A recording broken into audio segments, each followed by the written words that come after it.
I was reviewing the final payment confirmation for my brother's wedding venue, $47,000 transferred from my account that morning, when my phone buzzed with a text from Mom. Jordan doesn't want you at the wedding.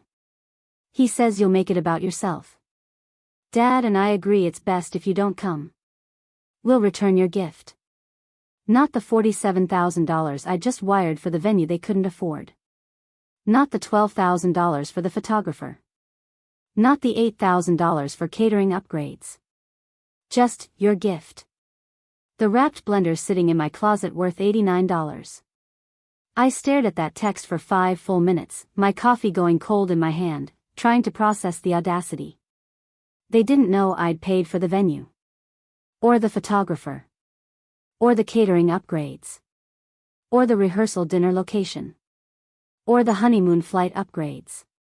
Or the 7 other things I'd quietly funded over the past 6 months because my brother Jordan and his fiancée Melissa were struggling young professionals who deserved the wedding of their dreams. I'd paid for nearly everything through third-party vendors, using my business accounts, having invoices sent to my office instead of their apartment. I'd wanted to help without making them feel indebted. Without making it weird. Without making Jordan feel like the little brother who needed his older sister to bail him out. And this was how they repaid me. I wasn't surprised. Disappointed, yes. Hurt, absolutely. But surprised? No. Because this was exactly who my family had always been. Let me take you back to the beginning, to when I should have learned this lesson the first time.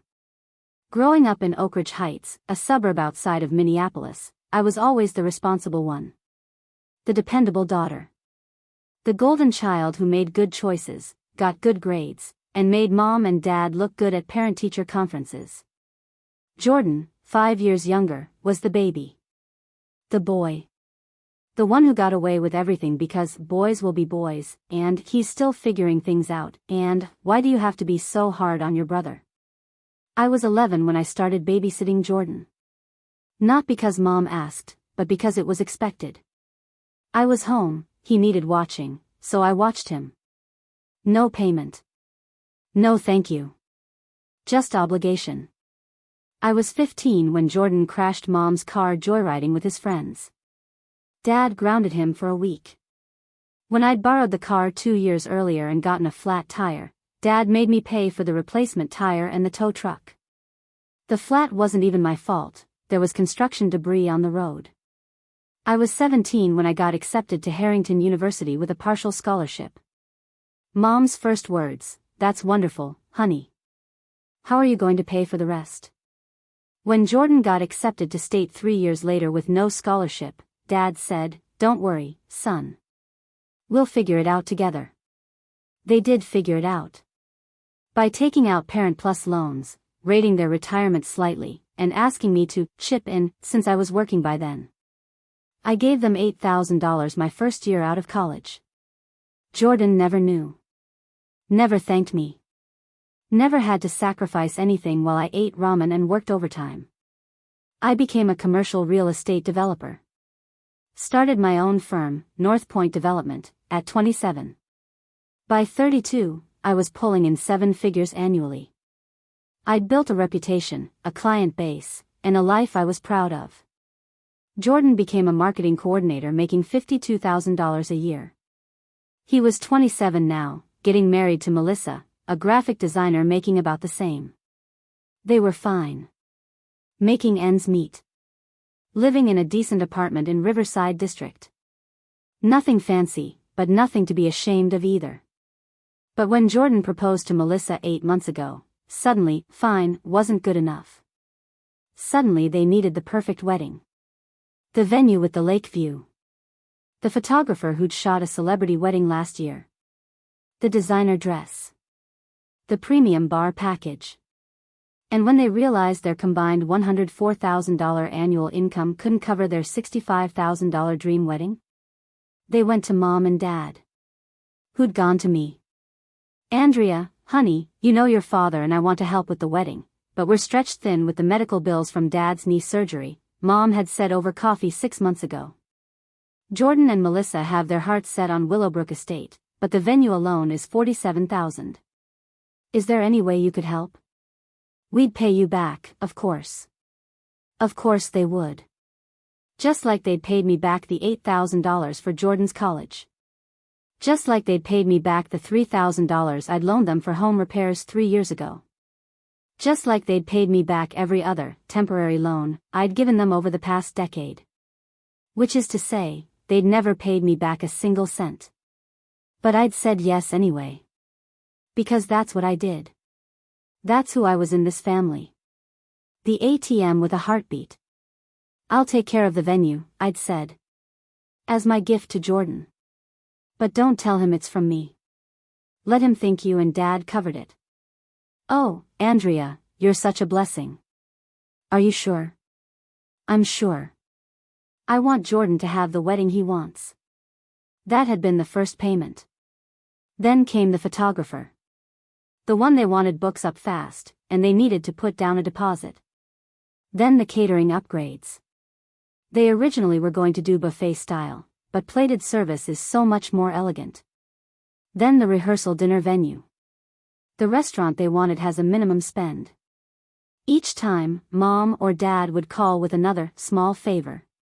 Each time, I'd pay directly, quietly, asking them not to tell Jordan and Melissa. Let them think their parents were being generous. Let them have their day without feeling indebted to Big Sister. I dropped nearly $80,000 over 6 months. And I'd done it gladly, or at least willingly, because I loved my brother. Because I wanted him to be happy. Because maybe, just maybe, if I was generous enough, supportive enough, selfless enough, I'd finally be seen as more than just the successful sister who made everyone else feel inadequate. 3 weeks ago, I'd asked Mom about the wedding timeline. When was the rehearsal? What should I wear? Was there anything else they needed? Oh, we'll send you all the details soon, honey. It's coming together beautifully. 2 weeks ago, I'd texted Jordan directly, hey. So excited for the wedding. Need me to do anything? I'm happy to help with last-minute stuff. He'd responded, thanks, we're good. See you soon. 1 week ago, I'd received a formal invitation in the mail. Andrea Chen, +1. Saturday, June 14th, at Willowbrook Estate. The venue I'd paid for. Black tie optional. Registry information enclosed. I'd bought a dress. Made plans to drive up from Chicago where I worked during the week. Arranged to take Friday off to be there for the rehearsal dinner. Bought the blender from the registry. And then, this morning, I'd woken up to an email from Willowbrook Estate thanking me for my payment and confirming all details were finalized. I'd transferred the final balance, the remaining $24,000 on top of the $23,000 deposit I'd paid months ago. I'd replied confirming everything, closed my laptop, made coffee, and sat down to review the payment confirmation. That's when Mom's text had come through. Jordan doesn't want you at the wedding. He says you'll make it about yourself. Dad and I agree it's best if you don't come. We'll return your gift. I read it again. Then again. Looking for some explanation. Some context that would make it make sense. There was nothing. I called Mom. She didn't answer. I called Dad. Straight to voicemail. I called Jordan. He answered on the third ring. Andrea. I was going to call you. What the hell is going on? Mom just texted me that I'm not invited to your wedding. Silence. Then, look, I didn't want to do this over the phone, but yeah. Melissa and I talked about it, and we think it's better if you don't come. Better? Jordan, I'm your sister. Why would it be better if I don't come to your wedding? Because you always make things about you. You always have to be the center of attention. Melissa's worried you'll show up and somehow overshadow her on her day. The successful businesswoman sister with the fancy condo and the luxury car. It's her day, Andrea. For once, can you just let someone else have the spotlight? I actually laughed. Couldn't help it. Make it about me? Jordan, I've spent the last 6 months making it about you. I've been nothing but supportive. Yeah, And you'll probably bring that up at the reception, won't you? Oh, I helped so much with the planning. Oh, I was so involved. We just want a drama-free day, okay? Drama-free? I haven't created any drama. You exist and that's enough. Look, this isn't personal. You're uninviting me from your wedding. How is that not personal? Melissa and I made a decision. Mom and Dad agree. They said they'd return whatever gift you sent. So just, let it go, okay? We'll see you at Thanksgiving or something. He hung up. I sat there, phone in my hand, actually shocked into silence. They thought I'd make it about myself. They thought I'd overshadow the bride. They thought I was dramatic. I had funded their entire wedding and they just uninvited me because I was too successful. Too much. Too threatening to the bride's spotlight. The irony was stunning. I pulled up my email and found the payment confirmations. Venue, $47,000. Photographer, $12,000. Catering upgrades, $8,000. Rehearsal dinner venue, $4,500. Honeymoon flight upgrades, $3,200. Floral arrangements, $2,800. String quartet, $2,000. Videographer, $3,500. Total, $83,000. $83,000 from the sister who was too dramatic to attend. I should have been angry. Should have been hurt. Should have been devastated. But mostly, I was just done. Done being the family ATM, done being taken for granted. Done making sacrifices that no one acknowledged or appreciated. Done being the successful one who had to make herself small so others could feel big. I opened a new email to Jordan. CC'd Mom and Dad. Jordan. I've received your message that I'm not welcome at your wedding. I respect your decision, though I'm deeply hurt by it. However, I want to make sure you have all the information needed to move forward with your event. I've attached the payment confirmations for the following: Willowbrook Estate Venue, $47,000, paid in full; Nathan Price Photography, $12,000, paid in full; Premium Catering Package through Riverside Catering, $8,000, paid in full; Rehearsal Dinner at the Cornerstone, $4,500, paid in full; First Class Flight Upgrades for Honeymoon, $3,200, paid in full; Floral Arrangements through Bloom and Petal, $2,800, paid in full; String Quartet for Ceremony, $2,000, paid in full; Videography Package, $3,500, paid in full. Total contributions, $83,000. All of these were gifts I arranged quietly through Mom and Dad so you wouldn't feel indebted. I wanted you to have the wedding of your dreams without the burden of knowing your sister paid for it. But since I'm apparently too dramatic and attention-seeking to attend the wedding I funded, I thought you should know exactly what you're working with.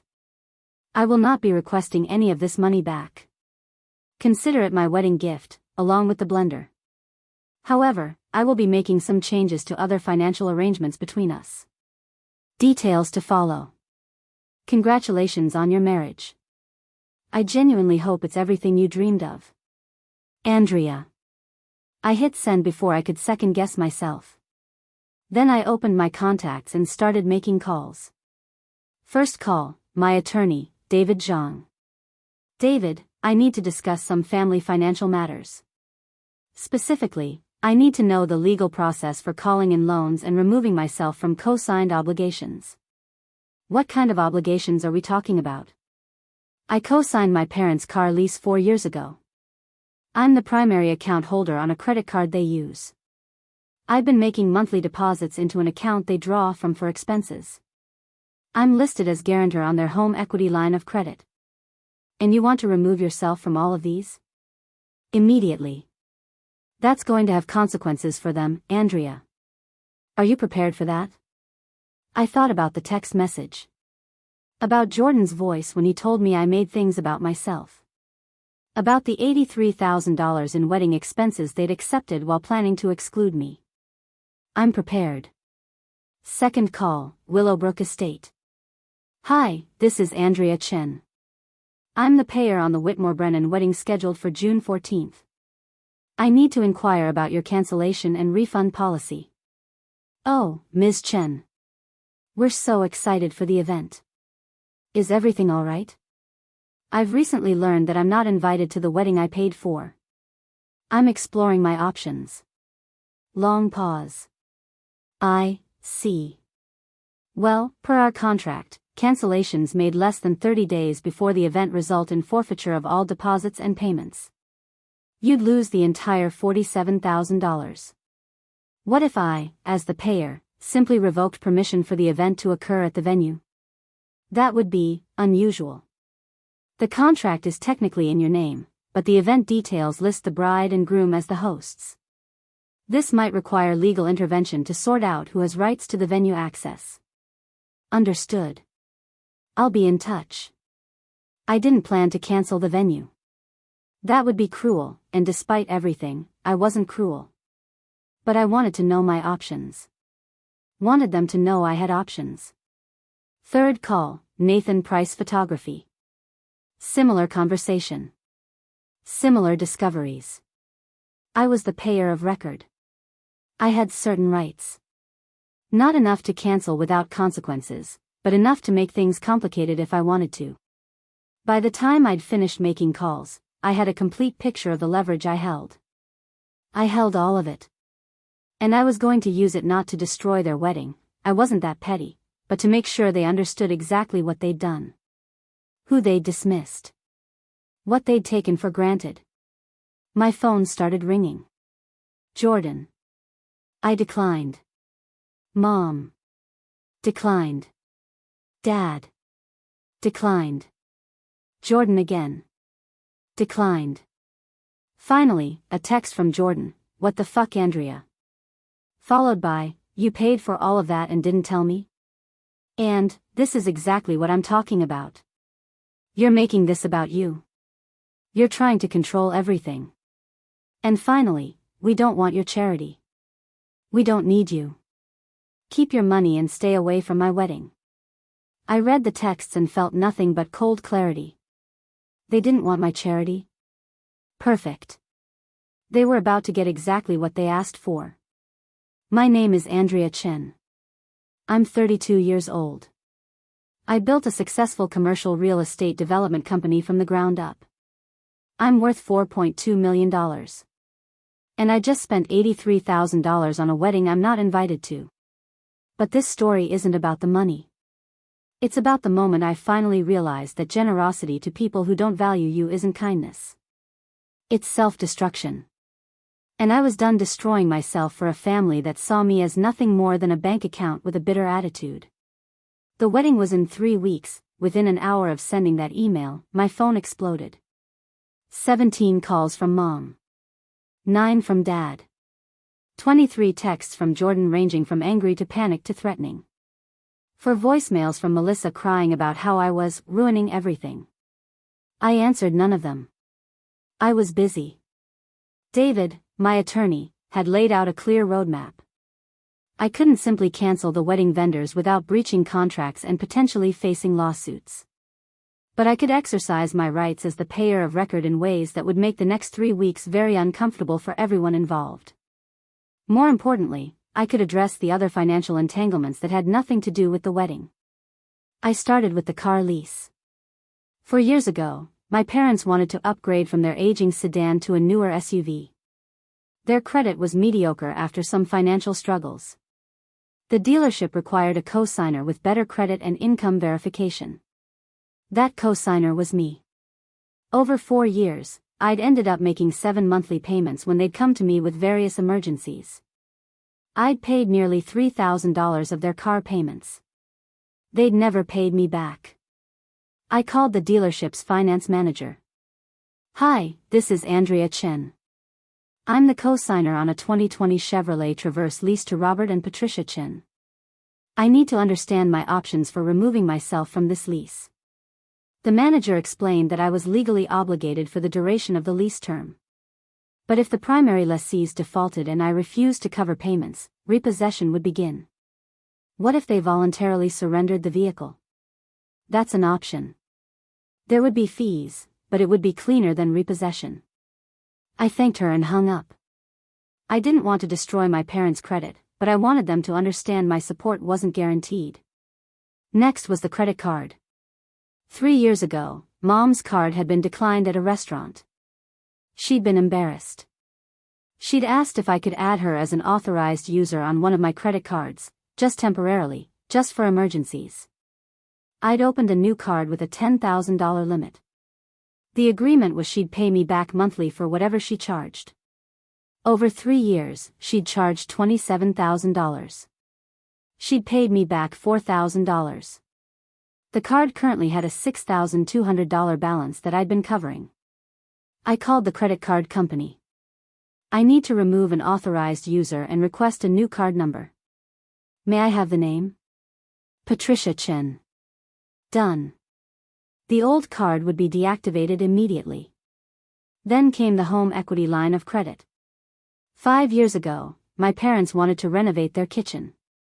They couldn't get approved for a HELOC because of their debt-to-income ratio. I'd signed as guarantor on a $50,000 line of credit. They'd drawn $40,000. In the past year, I'd covered 3 missed payments totaling $2,400. I called the bank. As guarantor, I couldn't remove myself without them paying off the balance or refinancing. But I could make it clear I wouldn't cover any more payments. Finally, the monthly deposit. For 3 years, I'd been depositing $800 monthly into a joint checking account my parents accessed. That was $28,800 over 3 years. Money given freely, thinking it was appreciated. I canceled the recurring transfer and moved the current balance of $1,247 to my personal account. And I had a lot of work to do. Then I drafted 2 emails to my parents, detailing every change. The car lease, no more covered payments. The credit card, deactivated. The HELOC, no more bailouts. The monthly deposits, discontinued after $28,800 in contributions. I sent both emails and silenced my phone. By evening, the panic had reached critical mass.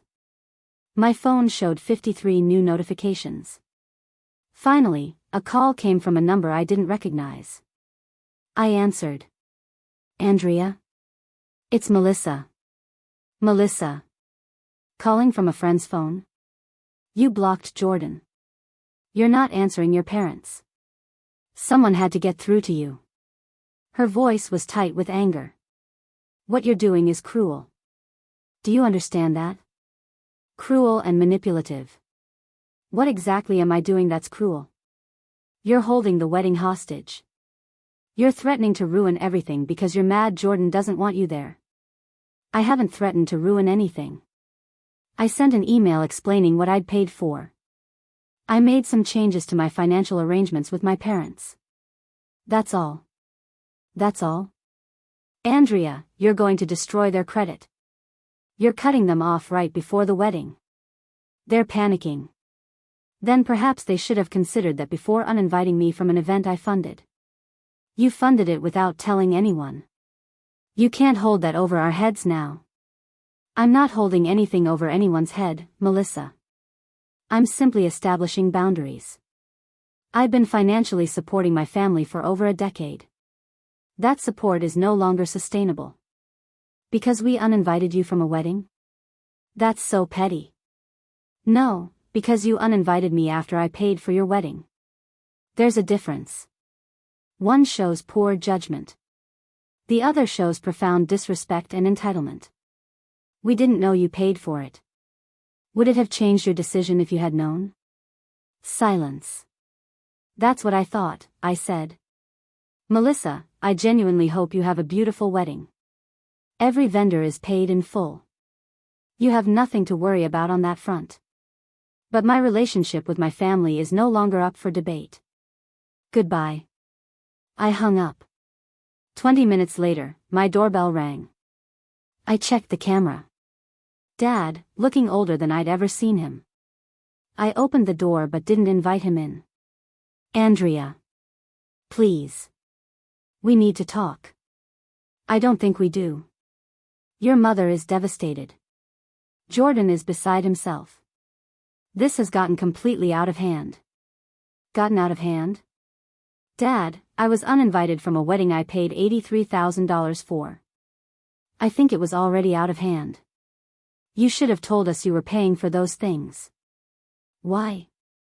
So you could feel guilty. So Jordan could feel indebted? I wanted to help without making it weird. I wanted him to have a nice wedding. And this is how you all repaid me. Andrea, honey, Jordan was wrong. We were all wrong. But this scorched earth approach. I haven't scorched anything. I've simply stopped being a doormat. There's a difference. You're destroying our finances. No, Dad. I'm removing myself from your finances. You're destroying your own finances by living beyond your means and depending on me to cover the difference. That's not fair. You want to talk about fair? Let's talk about fair. I've given this family over $150,000 in the past decade. Student loans for Jordan. Car payments. Credit card debt. Monthly deposits. Wedding expenses. Emergency loans that were never repaid. And not once, not one single time, have any of you said thank you and meant it. Not once have you acknowledged that I've sacrificed my own financial goals to prop up yours. You've just taken and taken and taken and assumed it would continue forever. We didn't realize. You didn't want to realize. It was easier to pretend I was just naturally generous instead of acknowledging I was being used. Dad's face crumpled. Is that really what you think? That we used you? Dad, you called me an hour after Jordan uninvited me to ask if I'd reconsider the monthly deposits because Mom is worried about how they'll cover the utilities. You weren't calling to apologize. You weren't calling to ask if I was okay. You were calling to make sure the money train didn't stop. So yes. I think you used me. He had no response to that. The wedding is in 3 weeks, I continued. Everything is paid for. Jordan and Melissa have nothing to worry about regarding vendors. But I won't be attending. And I won't be subsidizing this family anymore. You're on your own now. Andrea, please. Goodbye, Dad. I closed the door. The next 2 weeks were hell. My family tried everything. Mom sent a handwritten letter apologizing and begging me to reconsider. I didn't respond. Jordan left a voicemail saying he'd allow me to come to the wedding if I promised not to make it awkward. I deleted it. Melissa's mother called me, a woman I'd met twice, to tell me I was being selfish and immature. I hung up on her. The wedding was on a Saturday. That morning, I woke up in my condo in Chicago, made coffee, and went to the gym. I had a normal day. Ran errands. Had lunch with a friend. Watched a movie. I didn't think about the ceremony at Willowbrook Estate that I'd paid for. I didn't think about the photographer capturing moments I'd never see. I didn't think about the catering I'd upgraded or the flowers I'd funded. Okay, that's a lie. I thought about it. But I didn't regret my choice. Around 8 p.m., my phone started buzzing with texts from a number I didn't recognize. Unknown, hi Andrea, this is Sarah, Jordan's college friend. I'm at the wedding and I just wanted you to know that during his speech, your dad talked about how much you've done for the family and how much they miss you being here. Jordan looked really uncomfortable. Thought you'd want to know. I stared at that text for a long time. Then I replied, thank you for telling me. I hope it was a beautiful ceremony. Sarah, it was. But there's tension. Jordan and your dad got into it after the speech. Jordan said your dad was making it about Andrea, and your dad said maybe it should be, she paid for all of this. Half the guests heard it. It's awkward. I should have felt vindicated. I should have felt satisfied that the truth was coming out, that Jordan was being confronted with his choices in front of his wedding guests. Instead, I just felt tired. And sad. And done. I'm sorry you had to witness that. Family dynamics are complicated. Sarah, for what it's worth, a lot of us think you got screwed. Jordan told some of us you were too busy to come. But your dad's speech made it pretty clear that's not what happened. I appreciate that. Enjoy the rest of the reception. I put my phone down and sat in the silence of my condo. The home I'd bought with my own money. The life I'd built with my own effort. And I realized something: I didn't need their apology. I didn't need their understanding. I didn't need them to acknowledge what they'd done. I just needed to be done. That evening, I got one final email from Mom. Andrea. I don't know how to fix this. I don't know if it can be fixed. Your father and I have spent the past 6 weeks realizing how much we took you for granted. How much we depended on you without ever asking if it was too much. How much we failed you as parents by treating you like a solution to our problems instead of a daughter who deserved our unconditional support. Jordan told us about his visit to your office today. He said you're done with all of us. I can't say I blame you. I'm not writing to ask for anything. Not money, not reconciliation, not even forgiveness. I'm writing to tell you that you were right. About all of it. We used you. We took advantage of your generosity. And we justified it by telling ourselves that's what family does. But family shouldn't take without giving. Shouldn't demand without appreciating. Shouldn't exclude without consequences. You deserved better from us. You always did. And I'm sorry we never gave it to you. I hope someday you'll have the family you deserve. Even if it's not us. Mom. I read that email 3 times. Cried through the first read. Felt angry through the second. And finally, on the third read, felt something close to peace. She understood. Too late, but she understood. I didn't respond. There was nothing to say that would change anything. But I saved the email. Maybe someday I'd be ready to revisit this. Maybe someday I'd be ready to rebuild something with them. But not today. And not anytime soon. 6 months later, I was having dinner with a friend when she asked if I'd reconciled with my family. No, I said simply. Do you regret it? Cutting them off? I thought about it. Really thought about it. Did I regret standing up for myself? Did I regret refusing to be used? Did I regret choosing my own peace over their comfort? No, I said. I don't regret it at all. Even with the money? $83,000 is a lot to lose. I didn't lose $83,000, I said. I spent $83,000 on the most valuable lesson I've ever learned. Which is that the people who deserve your generosity are the ones who appreciate it. And the people who don't appreciate it don't deserve it at all. My name is Andrea Chen. I'm 32 years old. I spent $83,000 on a wedding I wasn't invited to. But I gained something far more valuable: self-respect. And unlike my family, that's something I'll never take for granted again.